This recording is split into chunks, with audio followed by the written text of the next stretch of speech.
어느 집에 방문을 갔더니 부인 집사님이 목사님이 지난주 설교 때문에 자기 남편이랑 대판 싸웠대요. 깜짝 놀라서 이게 뭔 소린가 그랬더니 제가 몸에서 냄새가 나서 향수를 뿌렸다고 이야기를 하니까 남편이 나도 냄새가 난다고 향수를 샀다는 거예요. 내가 순수한 향수가 좋다고 얘기했다고 아주 몇십만 원짜리를 사가지고 목사님 때문에 싸웠다고 하면서 이야기를 하더라고요. 속으로 내가 향수를 팔기라도 했나 그 생각을 했습니다. 옆 사람 한번 냄새 맡아보세요. 향수 뿌린 사람 있나? 그 사람이 범인입니다. 그러면서 야, 설교할 때 조심해야겠구나 그 생각을 했습니다. 오늘은 갈라디아서를 한번 살펴볼 텐데, 여러분, 갈라디아서는 바울 사도가 자신이 개척한 갈라디아 교회 성도들에게 보낸 편지입니다. 갈라디아서는 두 가지 때문에 중요한데, 첫째는요, 갈라디아서가 짧지만 복음에 대해서 갈라디아서에 아주 정확하게 말씀하고 있어요. 복음이 나와 있어요. 둘째는 우리가 이 땅에 살아가면서 맺어야 할 열매, 어떤 열매를 맺으며 살아야 하는지 성령의 열매에 대해서 말씀하고 있습니다. 저와 여러분이 이 다음에 하나님 앞에 섰을 적에 하나님 보시기에 합당한 삶을 살았는지 아니면 하나님께서 싫어하시는 삶을 살았는지 여부는 저와 여러분이 맺는 열매로 하나님이 판단하시게 될 건데, 그게 바로 성령의 열매입니다. 열매 때문에 그 나무를 알게 되는 거예요. 여러분, 가시나무는 사과를 맺을 수가 없어요. 사과는 오직 사과나무에서 맺게 되는 거예요. 육신의 정욕의 열매를 맺는 사람은 결코 성령의 뜻대로 살아간 사람이 아닙니다. 육신의 열매를 맺는 사람은 육신대로 살았던 사람인 거예요. 오직 성령 따라 사는 사람, 복음 따라 사는 사람만이 성령의 열매를 맺을 수 있습니다. 그래서 복음이 중요해요. 우리가 복음대로 살아야, 우리가 말씀대로 살아야 우리가 성령의 열매를 맺을 수 있어요.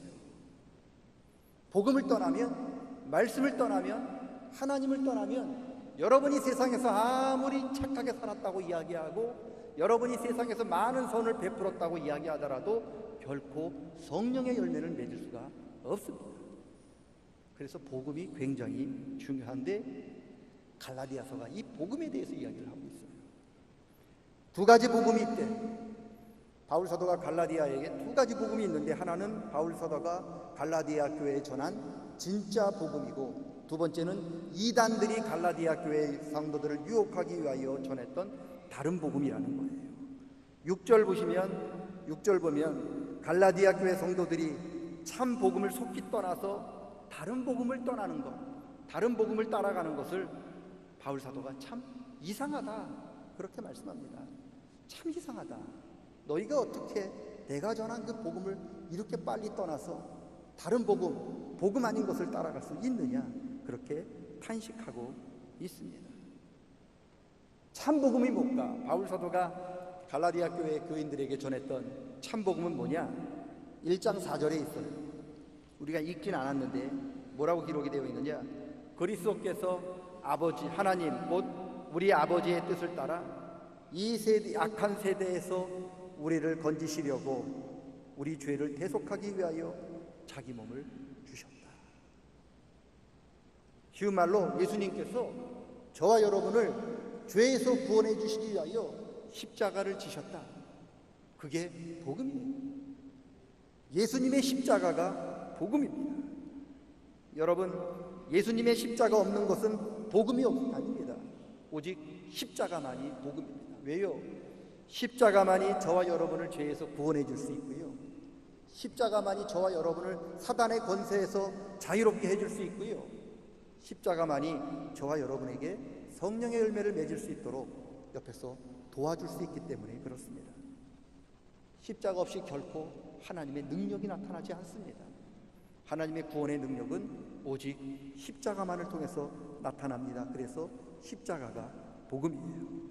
그런데 이 갈라디아 교회가요, 바울 사도가 자기들에게 전해줬던 이 십자가 복음을 떠났다는 거예요. 그것도 쉽게 속히 떠나서 바울 사도가 가르치지 않는 이상한 복음 같지 않는 복음을 따라갔다는 겁니다. 그 복음이 뭐냐? 갈라디아 교회의 성도들이 그렇게 듣고 싶어 했던 이상한 복음은 뭐냐? 10절 보면 그 복음이 어떤 복음인지 성격이 나타나는데, 첫째, 그 복음은 하나님을 기쁘시게 하는 게 아니라 사람을 기쁘게 하는 거예요. 둘째는 하나님을 위한 게 아니라, 성령의 뜻을 따라 사는 게 아니라 사람의 뜻을 따라 살아가는 거예요. 한마디로 이야기하면 갈라디아 교회 성도들이 따랐던 다른 복음은 사람 듣기에 좋고 사람 뜻을 따라서 만든 복음이라는 거예요. 여러분, 듣기 좋다고 다 복음이 아닙니다. 예를 들어 볼게요. 창세기에 보면 하나님께서 에덴 동산을 지으셨잖아요. 그리고 아담과 하와를 창조하셔서 그 에덴 동산을 관리하게 하셨어요. 아담을 부르셔요. 아담아, 동산 안에 있는 모든 것 다 네 마음대로 주관하고 먹을 수 있다. 그러나 동산 중앙에 있는 선악을 알게 하는 나무, 선악과 마는 절대로 따먹지 말아라. 먹으면 반드시 죽는다. 그게 하나님의 말씀이었어요.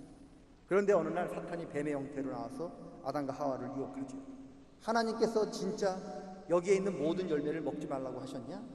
물으니까 하와가 아니야, 여기 있는 거 다 먹어도 된대. 그런데 저 동산 가운데 있는 선악을 알게 하는 나무만 먹지도 만지지도 말래. 먹으면 죽을까 한대. 그러자 뱀이 이야기합니다. 아니야, 먹어도 절대로 죽지 않아. 오히려 너희 눈이 밝아져 네가 하나님처럼 되어 선악을 알게 되는 것을 하나님이 안다. 그러니 먹어라. 여러분, 한번 생각해 보세요. 먹으면 반드시 죽는다고 하는 하나님 말씀이 듣기가 좋아요? 아니야, 먹어도 죽지 않아. 오히려 너희 눈이 밝아져 네가 하나님처럼 된다라고 하는 말이 듣기가 좋은가요? 어떤 말이 우리를 더 기분 좋게 하고 어떤 말이 더 우리를 기쁘게 하나요? 하나님 말씀이 아니라 뱀의 유혹이 듣기는 더 좋아요. 얼마나 기쁜지 몰라요. 그런데 암만 듣기 좋아도요, 암만 그럴 때 보여도요, 뱀의 말은 복음이 아닙니다. 여러분 기쁘게 하고 여러분 힘있게 하고 여러분 격려해도요, 그 말에 십자가가 없으면 그건 복음이 아닌 거예요. 그 안에 십자가가 있어야 그게 복음인 겁니다. 결국 아담과 하와는요, 자기 듣기 좋은 말, 자기가 들어서 기분 좋은 말을 따라서 하나님 말씀을 버리고 결국 뱀의 말을 따랐어요. 여러분, 바울 사도는요, 갈라디아 교회에 십자가 복음만을 전했어요. 2장 20절에 보니까 내가 그리스도와 함께 십자가에 못 박혔다. 지금 내가 사는 것은 내가 사는 게 아니고 나를 위하여 십자가에 피 흘려 죽으신 하나님의 아들을 믿는 그 믿음으로 사는 거다. 그러니 십자가 붙들어라. 그러면서 6장 14절에 뭐라고 말씀하고 있냐? 내게는 예수 그리스도의 십자가 외에는 자랑할 게 없다. 그렇게 말씀합니다. 여러분, 이게 바울이 전한 복음입니다. 그런데 갈라디아 교회들이요, 십자가 복음을 버렸다는 거예요. 그리고 듣기 좋은 이야기를 따라갔다는 거예요. 여러분, 자기가 듣기 좋은 얘기, 자기가 들어서 기쁜 이야기를 따라갔다는 겁니다. 바울이 갈라디아 교회에 굉장히 화를 냅니다. 다른 편지에 보면 그런 말이 없는데 다 축복하고 다 문안 인사를 하는데, 갈라디아 교회는요, 바울이 문안 인사를 안 해요. 바로 바울 책망을 해요. 왜 그러냐? 십자가를 버렸기 때문에. 여러분, 누구를 막론하고 심지어 우리든지 하늘에서 온 천사든지 십자가 복음 외에 다른 것을 전하는 사람은 저주를 받는다. 그렇게 엄청난 말씀을 하고 있는 거예요. 이건 오늘도 마찬가지입니다. 우리 교회가 금년 103년 됐는데 하나님께서 우리 교회 103년 동안 이곳에 세워주시면서 그 뜻이 뭡니까? 바로 이곳에 십자가 복음을 전하라고 이곳에 세워주신 거예요. 우리 믿음의 선조들은요, 100년 동안 힘들고 어려워도 십자가 복음을 붙들고 살았고 십자가 복음을 전했습니다. 그래서 우리 교회가 여러 우여곡절과 여러 어려움을 겪었지만 지금 이 자리까지 온 줄로 믿습니다. 또 다른 100년을 향해서 나아가고 있는 이때에 저와 여러분이 붙들어야 할 게 있다면 바로 십자가 복음입니다. 다른 것은 전할 필요도 없고요, 다른 것은 알 필요도 없는 겁니다. 바로 십자가. 십자가의 복음을 상실한 교회는 더 이상 이 땅에 존재할 가치가 없습니다. 우리 교회가 십자가 복음으로 충만한 교회가 될 수 있기를 주의 이름으로 간절히 축원합니다. 옆 사람을 보세요. 다 다른 사람입니다. 물론 가족들도 있고 여기 일가 친척들이 함께 모여 있는 사람도 있지만 대부분 다른 성도들인데 우리들이 이 자리에 함께 있을 수 있었던 공통 분모가 뭡니까? 십자가죠. 우리는 예수의 십자가 때문에 여기 모인 거예요. 그런데 우리 가운데 예수의 십자가가 빠지면 우리는 뭐가 됩니까? 아무것도 아니에요. 그래서 십자가입니다. 우리는 십자가 때문에 여기 모인 거예요. 여러분, 십자가를 붙들고 십자가 향해 나아가는 저와 여러분 되시기를 축원합니다. 우리가 사는 이 시대에 사람들이 말세라고 하는데 말세는요 어떤 시대느냐? 사도 바울이 디모데에게 이야기해요. 디모데야, 말세가 되면 사람들이 자기 귀가 가려져서 복음을 듣기 싫어하며 복음을 떠나서 허탄하고 망령된 신화를, 자기가 듣고 싶어하는 이야기를, 자기를 기쁘게 하는 이야기를 쉽게 따라간다. 이게 말세다 라고 이야기하고 있어요. 지금 우리 시대가 말세예요. 왜 말세인지 아십니까? 사람들이 다 십자가를 싫어해요. 성도들도 십자가 싫어해요. 성도들이 와서 이야기하는 것 중에 가끔 그거예요. 목사님, 너무 힘들어요. 저를 위로해 주는 말을 해주세요. 제가 너무 고통스러워요. 저를 좀 치료해 주는 말을 해주세요. 십자가 있잖아요. 근데 십자가는 안 된대요. 듣기 좋은 이야기를 해주세요. 이게 이 시대 사람들이, 우리 교육자들에게, 이 시대 사람들이 바로 하나님에게 요구하는 거예요. 여러분, 저는 약사가 아니에요. 그래서 약에 대해서 잘 모르지만 그래도 제가 30년 동안 구약과 신약을 팔았기 때문에 약에 대해서 얘기를 좀 할까요? 약은 두 가지가 있는 것 같아요. 제 입장에서는. 하나는 병을 치료하는 치료제, 아니면 통증을 줄여주는 진통제. 저한테는 두 가지 약밖에 없어요. 병이 나려면 치료제를 먹어야 돼요. 여러분, 진통제는 물론 필요해요. 너무 고통이 심하니까 진통제를 먹어야 됩니다. 그런데 여러분, 진통제만 먹어서는 절대로 병이 낫지 않아요. 치료제를 먹어야 낫는 거죠. 마찬가지입니다. 우리의 죄의 문제, 우리의 모든 삶의 근본적인 문제는 치료제인 십자가 복음이 들어가야 고침받는 거예요. 잠깐 들어서 기쁜 이야기, 잠깐 들어서 격려하는 이야기 좋지요. 그때는 나은 것 같죠? 그때는 문제가 해결된 것 같죠? 아니요. 십자가 복음 들어가지 않으면 그 기쁨도 오래가지 않아요. 3일 4일 지나면 다시 옛날로 돌아가고 옛날 고통이 우리에게 또다시 찾아오는 거예요. 왜요? 치료제를 안 먹었기 때문이잖아요. 그래서 십자가 한 겁니다. 여러분, 격려하는 이야기 너무 좋아하지 마세요. 정말 쓰더라도 치료제를 먹어야 우리 죄 문제가 해결되고, 치료제와 십자가의 복음을 들어야 우리의 문제, 근본적인 문제가 해결이 되는 거예요. 지금 그게 진통제가 더 땡기고 치료제는 나중에 먹고 싶지만 그러서는 절대로 문제가 해결이 안 됩니다. 힘들더라도, 먹기 힘들더라도 치료제를 인내하면서 먹어야만 우리의 죄의 문제가 해결되고 여러분의 문제가 근본적으로 해결될 줄로 믿습니다. 이게 십자가예요. 그리고 이게 복음입니다. 여러분, 복음을 들어야지 격려를 들으면 안 됩니다. 오늘 10절 말씀 보니까 바울이 그렇게 얘기해요. 내가 사람들을 좋게 하랴, 하나님을 좋게 하랴. 내가 하나님을 기쁘게 하랴, 사람들을 기쁘게 하랴.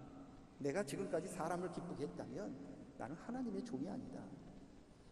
참, 이 얘기 들으면 가슴이 맘먹합니다. 여러분이 설교하는 저를 위해서, 그리고 설교하는 우리 부교육자들을 위해서 반드시 기도할 게 있는데, 그게 뭐냐? 담임 목사인 저의 설교가 십자가 복음 없이 듣는 여러분들에게 잠깐 기쁨을 주고 잠깐 힘을 주는 그런 진통제 같은 설교가 되지 않게 해달라고 여러분이 기도해 주셔야 돼요.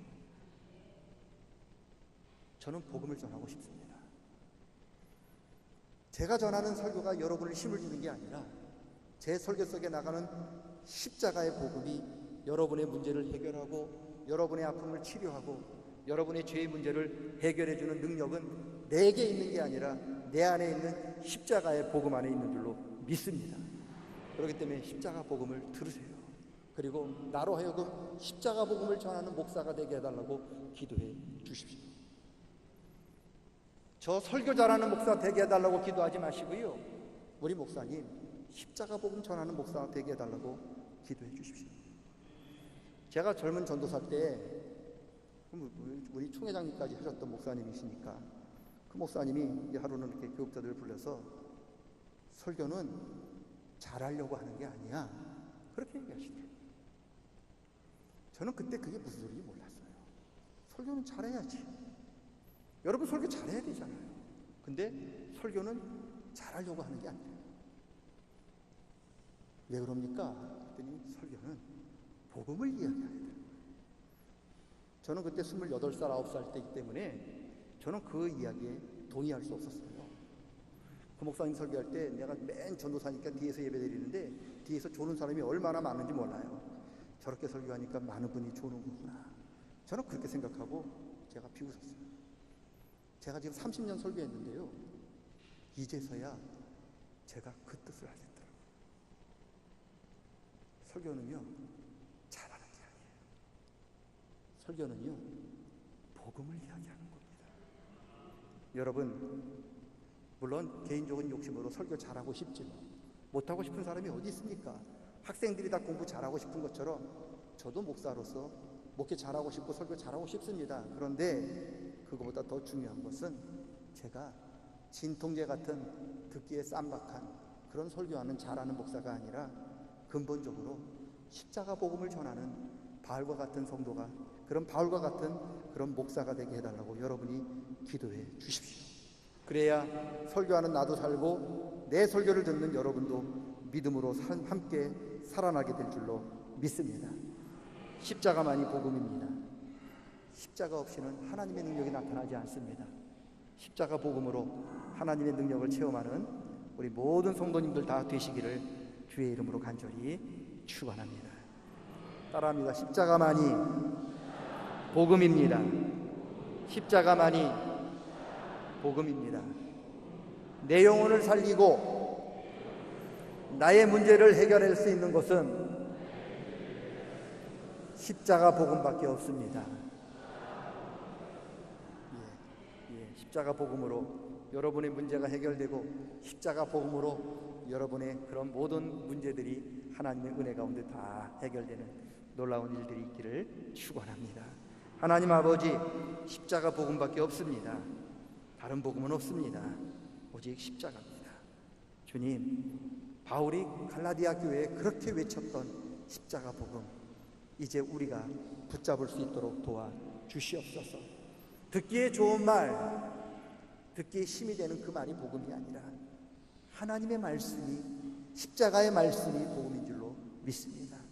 이제 분별의 은사를 주시어서 무엇이 다른 복음이고 무엇이 하나님이 들어야 할 참 복음인지를 구별하여 십자가 복음을 붙들고 나아가는 우리가 되기를 원합니다.